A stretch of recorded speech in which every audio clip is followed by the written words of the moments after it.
C'est maintenant que nous sommes le plus vulnérables. Il faut qu'on atteigne la cage tout en transportant notre appât.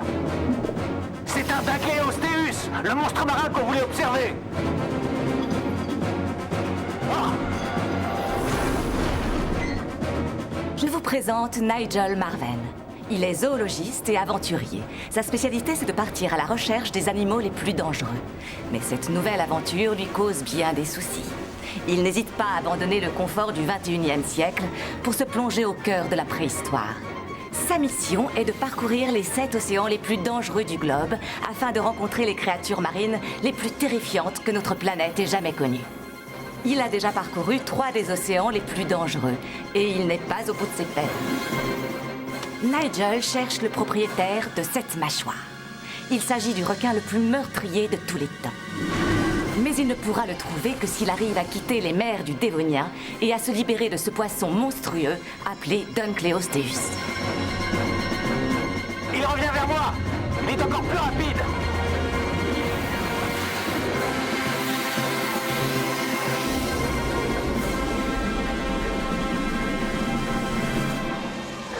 Ah! Il se jette à nouveau sur la cage. C'est du sérieux cette fois. Il veut la détruire. Les barreaux sont tout tordus. Il tient vraiment à cet appât. J'ai fait un pari avec l'équipage. Je veux le gagner. Je suis sûr qu'il est assez fort pour couper net la cotte de maille que je lui tends. Vous avez vu? Il revient, il approche. Oh! Non, ça! Il m'a pratiquement déboîté l'épaule. Il la déchiquette sans aucune difficulté, c'est impressionnant. Sa mâchoire est assez puissante pour tout broyer. En tout cas, j'ai gagné mon pari, les gars. Il y a un jeune Dacleosteus au fond. Il est juste en dessous de moi et récupère ce que l'adulte n'a pas mangé. Ces poissons ont une sorte d'armure. Il y en avait beaucoup il y a 50 millions d'années. Et puis, ils ont tous disparu. Waouh! Vous avez vu ça? Ça me donne des frissons. L'adulte a foncé sur le jeune et est en train de l'écraser de sa puissante mâchoire, comme si c'était une noix. Le Dunkleosteus nous montrait là son vrai visage. C'était non seulement un prédateur redoutable, mais aussi un cannibale. Et il ne savait pas du tout se tenir à table. Vous avez peut-être du mal à comprendre ce qu'il fait, mais c'est une attitude normale. Il n'est pas malade. Lorsqu'il mange un poisson recouvert d'écailles comme celui-là, il doit se débarrasser des morceaux indigestes. Donc, il rejette les morceaux d'écailles du poisson qu'il a croqué. Et aujourd'hui, la cotte de maille. Ça n'est pas assez savoureux à son goût. Voilà ce qui se passait tous les jours il y a 360 millions d'années. Bon, ne nous endormons pas sur nos lauriers. Notre aventurier doit encore parcourir la moitié de son voyage avant d'atteindre l'océan le plus risqué de la préhistoire. 4 nouvelles rencontres tout aussi périlleuses l'attendent encore. Nigel et son équipe font un bond dans le temps. Ils se rapprochent de notre ère. En effet, il y a 36 millions d'années seulement, à mi-chemin entre la disparition des dinosaures et notre époque, c'est la période où de nouveaux mammifères marins monstrueux apparaissent.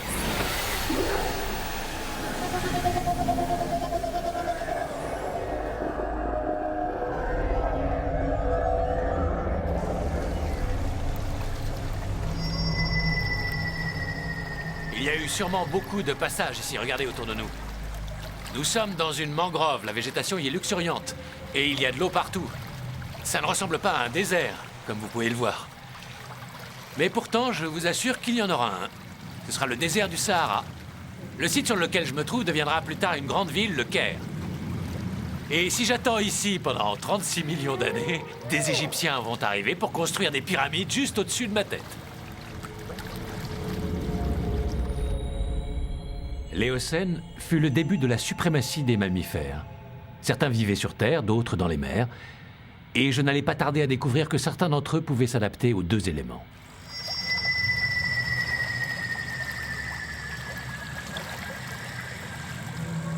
Je crois qu'on approche. Des empreintes, regardez. Les pattes sont tournées vers l'extérieur comme chez les chameaux, de manière à répartir le poids et à les empêcher de s'enfoncer dans le sable. Mais ce qui est curieux quand on les observe, c'est que ces traces sont très éloignées les unes des autres. La plupart des animaux posent une patte, puis la suivante, mais on dirait que celui-là fait glisser le poids de son corps d'une patte sur l'autre. Et qu'il avance comme ça. C'est curieux. Il est sûrement assez imposant et se dandine. Attendez, je vais essayer de le faire. Ah.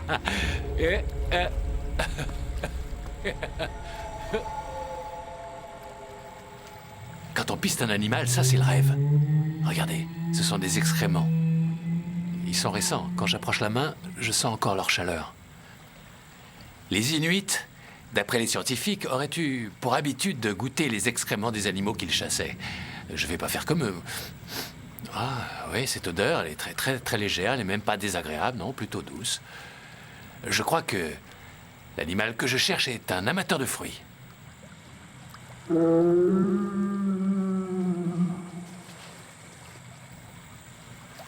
est ici, venez voir. Ne faites pas de bruit. C'est un des rares à se dandiner de cette façon. Sa démarche lui donne quelque chose d'irréel. Son nom est assez rigolo, il s'appelle l'Arsinoitherium. Il a des cornes tout à fait étonnantes. Là, on voit que c'est un mâle car elles sont très écartées. Les femelles ont des cornes plus verticales. Il les utilise quand il a besoin de se défendre, ce qui n'arrive pas très souvent. Son champ de vision est très restreint. Il regarde dans ma direction, mais il ne me voit pas parce que ses cornes le gênent. Elles limitent sa vue. Il sait que nous sommes là. Mais il ne bouge pas, il ne s'approche pas, il ne s'enfuit pas non plus. Il est nerveux. Mais je tiens quand même à m'approcher de lui. J'y vais.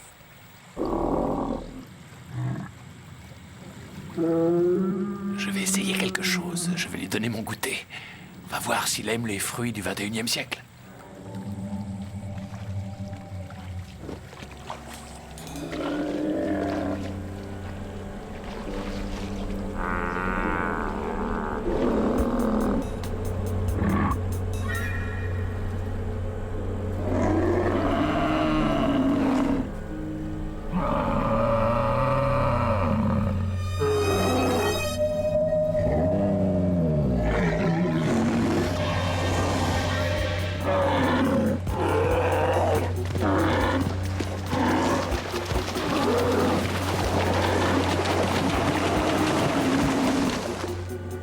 L'Arsinoitherium ressemblait un peu au rhinocéros, mais en réalité, il était plutôt un cousin éloigné de l'éléphant.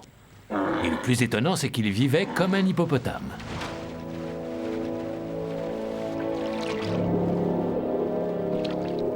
L'Arsinoitherium était un monstre marin, il n'y a aucun doute.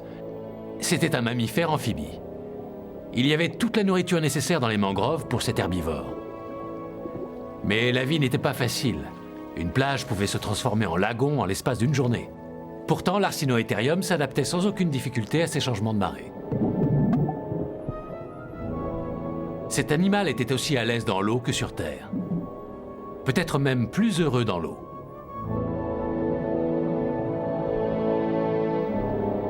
L'Éocène fut de courte durée pour les mammifères, ainsi que pour certains amphibies. Les nouvelles espèces s'adaptaient parfaitement à la vie au fond de l'océan. En voici quelques spécimens. Les dorudons. Une espèce de baleine aujourd'hui disparue. J'étais venu pour voir des baleines, mais pas ces petits modèles. J'étais à la recherche d'une baleine beaucoup plus impressionnante. Celle qui mangeait les dorudons au petit déjeuner.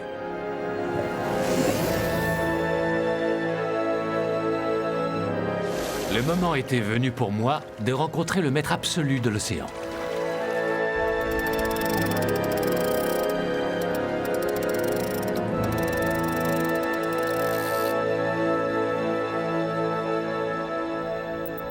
Nous naviguons à peu près ici, au milieu de cette mer, la mer Tétis. Elle se trouvait entre l'Europe et le continent africain. Cette carte ne vous est pas familière. Bien sûr, elle est un peu différente au XXIe siècle. Avec le temps, la mer s'est refermée, s'est asséchée. Nous naviguons actuellement sur l'emplacement du futur désert du Sahara. Et ça, c'est le monstre que nous allons chercher. Le Basilosaurus. On l'appelle aussi le lézard royal. Lorsqu'on a retrouvé des fossiles de ce monstre en 1832, on croyait qu'il s'agissait d'un reptile géant. Mais en réalité, c'est l'ancêtre de la baleine. Ça, c'est un dessin représentant cet animal. Il a été fait en 1960. Comme vous le voyez, on croyait encore que c'était un reptile géant, un peu comme un serpent de mer. Ou comme le monstre du Loch Ness. Et regardez, son crâne est vraiment étonnant. À ma connaissance, aucune baleine n'a de crâne comme ça, enfin, pas à notre époque. Il a une première rangée de dents à l'avant de la mâchoire pour saisir la proie, et lorsqu'elle est dans sa gueule, elle est écrasée par ses dents énormes qui se trouvent au fond, comme de grosses molaires. Elles servent à écraser la chair de la proie. Cet animal est de loin le plus grand prédateur des océans de l'Éocène. On va mouiller ici, jette l'ancre! Mais comment pouvait-on en trouver un spécimen? Les crânes fossilisés nous ont livré de précieuses informations sur le Basilosaurus. On est à peu près certain que son ouïe était très développée. Les baleines actuelles sont très bruyantes, comme vous le savez. Alors, j'espère que le Basilosaurus l'est lui aussi. Voilà, on jette à l'eau du matériel qui nous permet d'écouter. Si on arrive à surprendre une de leurs conversations, on pourra localiser l'endroit où se trouvent ces baleines. J'espère que ça va marcher.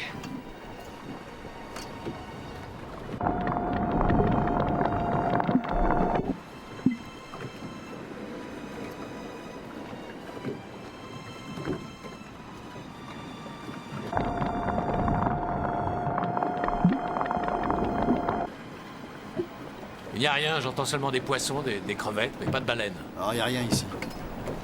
Bon, ben on va ailleurs. D'accord.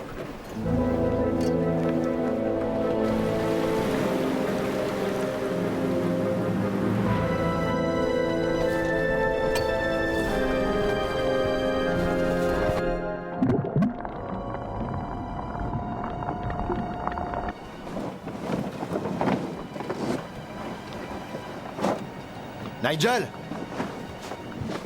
Je crois qu'on a trouvé quelque chose. Ah oui, ça ressemble à un champ, sûrement une baleine. Ouais. Oui, on a peut-être trouvé le Basilosaurus.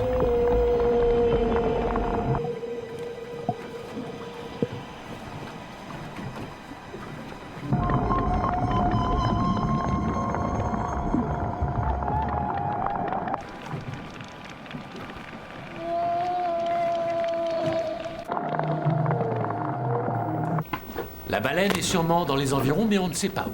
Le seul problème, c'est que le son voyage plus vite et plus loin dans l'eau qu'à la surface. Elle est peut-être à des kilomètres. Alors la seule solution que nous avons, c'est de l'attirer vers nous. Ce son puissant que vous entendez en ce moment, c'est ce que nous avons enregistré tout à l'heure. Alors, pour l'attirer, nous lui faisons écouter dans l'eau au moyen d'un haut-parleur. Et avec un peu de chance, elle pensera que c'est une autre baleine qui se trouve sur son territoire. Et elle viendra vers nous. Les scientifiques ont essayé ce genre de méthode avec les baleines actuelles, sans grand succès. Mais c'était notre seul espoir pour faire venir à nous le Basilosaurus. Le son est plus fort, on dirait qu'il approche.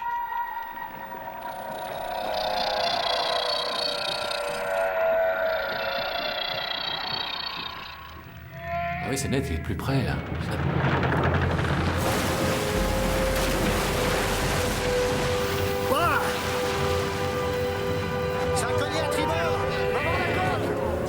On ne sait pas combien de temps il va rester. Et depuis quand il est là. Donc je ne dois pas perdre une minute.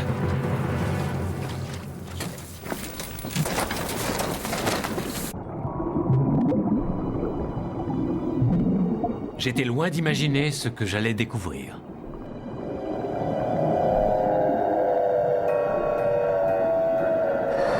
Je suis un peu nerveux. Il peut arriver d'un moment à l'autre. Devant ou derrière moi, je me protège en restant sous la coque du bateau. Elle forme une ombre énorme, comme si c'était un gros prédateur comme lui, donc il ne s'approchera pas. Enfin, j'espère, pas trop près. Les baleines de cette époque ont un cerveau plus petit que celle de notre siècle. Le Basilosaurus pourrait donc me confondre avec une proie.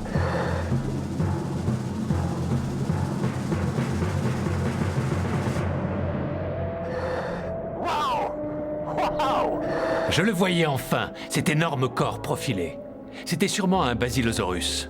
Mais il ne ressemblait pas au serpent de mer qui était dessiné. C'était une baleine différente de celle que j'avais déjà vue. Le Basilosaurus, lui, était tellement longiligne. C'est vrai qu'il n'avait pas besoin de graisse car les eaux étaient chaudes. En fait, on aurait dit une baleine qui aurait fait un régime. Regardez-le bien! Comparez-le avec la longueur du bateau. Vous aurez une idée de sa taille. La coque mesure environ 25 mètres. Il en fait plus de la moitié. Donc à peu près 18 mètres. C'est un animal vraiment impressionnant. Je suis ravi d'être à côté de la coque. Je n'irai pas au milieu de l'océan avec cette charmante créature. Si seulement il pensait à éteindre le haut-parleur. Le son commence sérieusement à l'énerver. Il se rapproche. Voilà.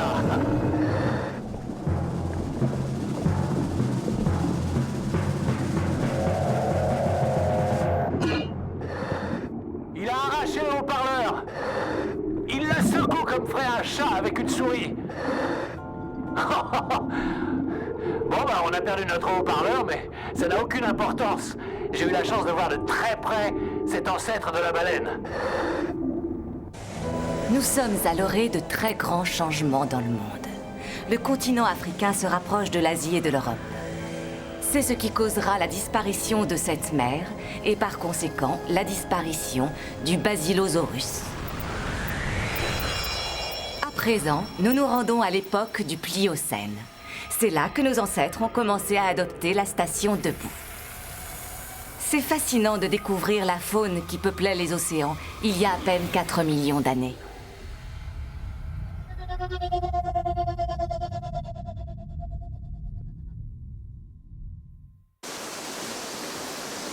Nous sommes au Pérou. Et là, nous sommes au bord de l'océan Pacifique. Et bien, dans ces eaux, vous allez voir l'animal le plus terrifiant qui soit. Alors, si vous avez peur des requins, vous allez sans doute avoir la chair de poule quand vous verrez ce qu'on va vous montrer maintenant. Regardez, ça, c'est la mâchoire du requin le plus connu. C'est le grand requin blanc. J'ai déjà nagé avec lui, j'étais en pleine mer, mais il est minuscule si on le compare à son ancêtre préhistorique, à celui que je veux rencontrer, le mégalodon. C'est le plus grand des poissons carnivores qui ait jamais existé. Vous savez ce que ce nom signifie? Ça veut dire grande dent. Et je crois que je n'ai pas besoin de vous dire pourquoi.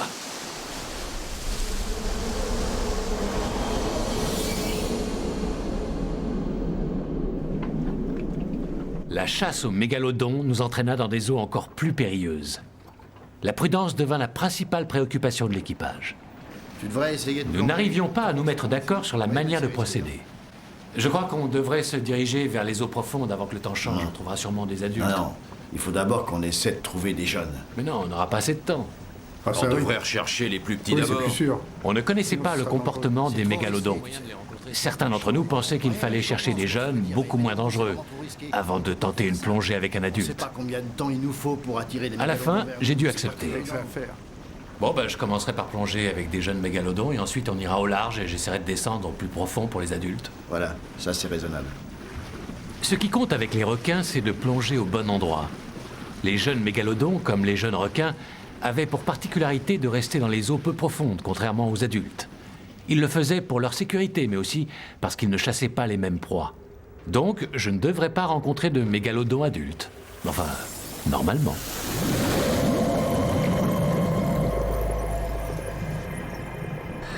Je ne m'éloigne pas des algues. Je ne veux pas me retrouver en pleine mer. Les grands prédateurs n'aiment pas nager au milieu d'une végétation trop dense. Sans compter que j'ai plus de chances de rencontrer les petites proies que les jeunes mégalodons préfèrent. Je peux vous dire que ce sont souvent des créatures bizarres. Tiens, c'est un Autobenocetops. Son nom est un mélange de grec et de latin, qui signifie que c'est une baleine qui marche sur ses dents. Vous comprendrez pourquoi s'il se tourne vers moi.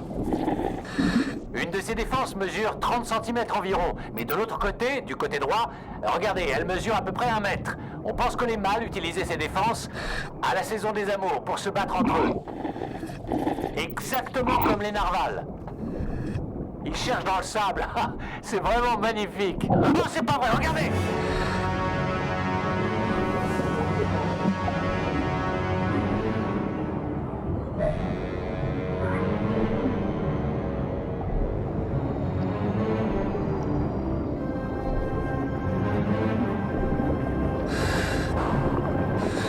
Je ne peux pas m'empêcher de le regarder. Le plus grand requin blanc qu'on ait jamais vu mesurait plus de 6 mètres. Mais lui, Il doit avoir seulement 3 ans et il a déjà atteint cette taille. Alors essayez d'imaginer ce que ça doit faire d'être en face d'un mégalodon adulte qui doit peser 20 fois le poids d'un jeune. Dans quelle aventure je m'étais embarqué? Nous avions vu un jeune mégalodon, mais nous n'en savions pas plus sur son comportement. Je voulais à tout prix connaître sa tactique de chasse. On ne pouvait pas attendre qu'il attaque une proie. Nous devions provoquer cette attaque. Ce faux Odobénocétops ne duperait personne, mais on va quand même l'utiliser comme leurre pour attirer les jeunes mégalodons. Ils ne résistent pas, comme les grands blancs, à la vue d'une silhouette qui flotte à la surface. Ils se sentent obligés d'aller voir ce que c'est. C'est de cette manière qu'on en saura plus sur leur comportement.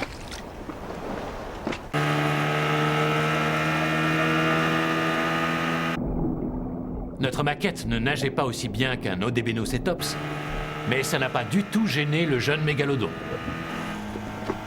15 minutes plus tard, notre caméra embarquée a reçu le choc de sa vie.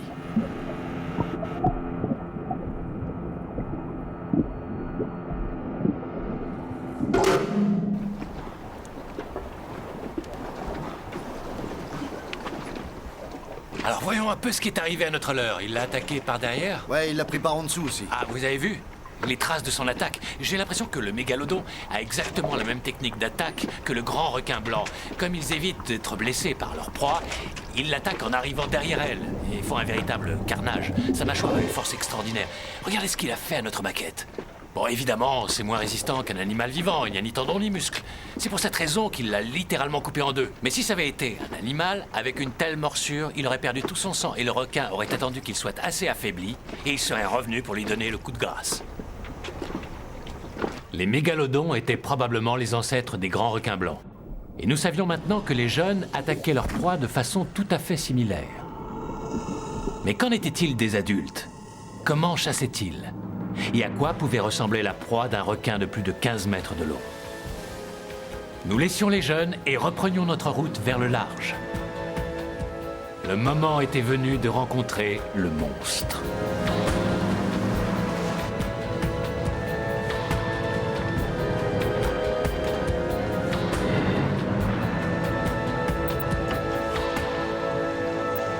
C'est bon, jetez l'ancre! Tous ceux qui ont essayé de s'approcher des requins connaissent leur acuité visuelle, leur odorat et leur goût pour les odeurs fétides. Ceci est un mélange de sang de poisson et de graisse, avec des morceaux. Et nous allons jeter ce mélange par-dessus bord, de manière à créer une traînée alléchante qui se répandra grâce au courant. Lorsque le mégalodon la sentira, il se mettra à rôder autour du bateau. Ça, c'est la première étape pour le faire venir à nous.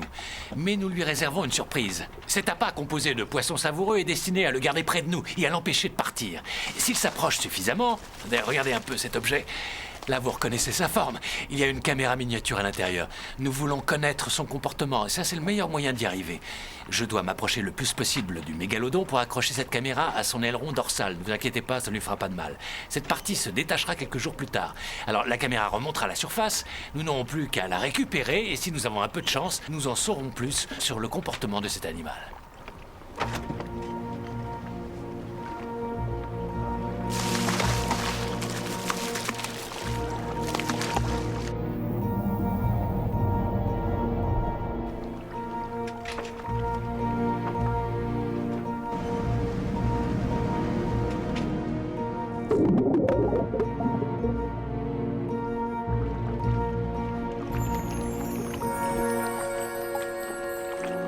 Regarde, j'aperçois quelque chose. Où ça?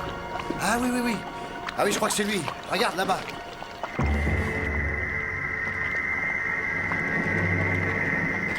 Vous avez vu sa taille? Il n'y a pas de doute. C'est bien un mégalodon adulte. Son aileron est tellement grand qu'on dirait une voile. Bon, maintenant, je saute dans la cage et puis je vais dans l'eau avec lui.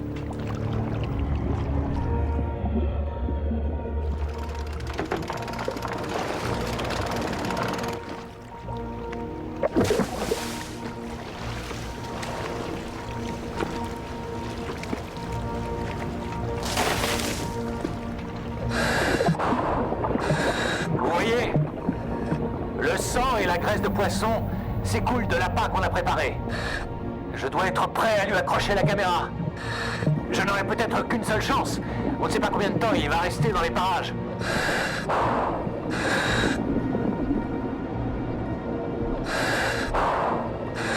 Oh, j'ai le cœur qui bat. J'ai peur.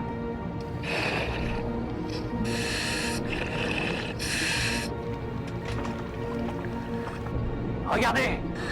Il se dirige tout droit vers la cage.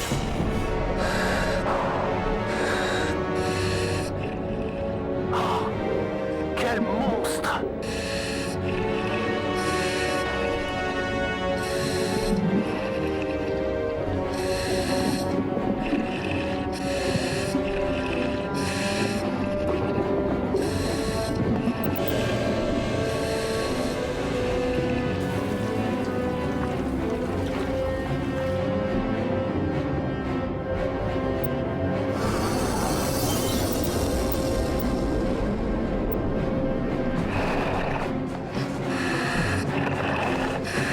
Je ne suis pas sûr d'y arriver.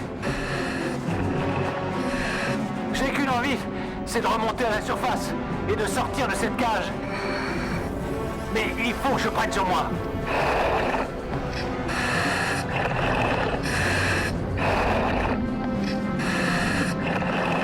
Je vais être franc avec vous. J'ai très peur de cette chose.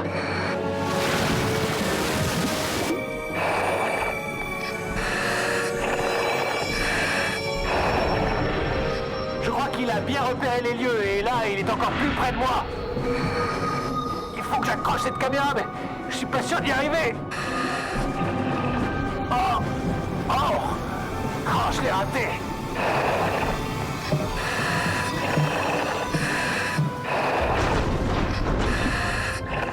Wow! Il faut que j'atteigne son aileron.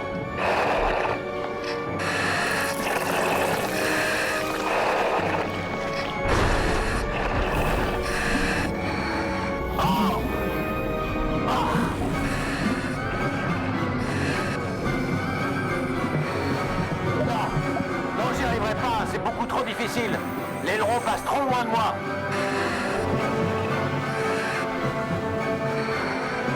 Regardez, il me fonce dessus.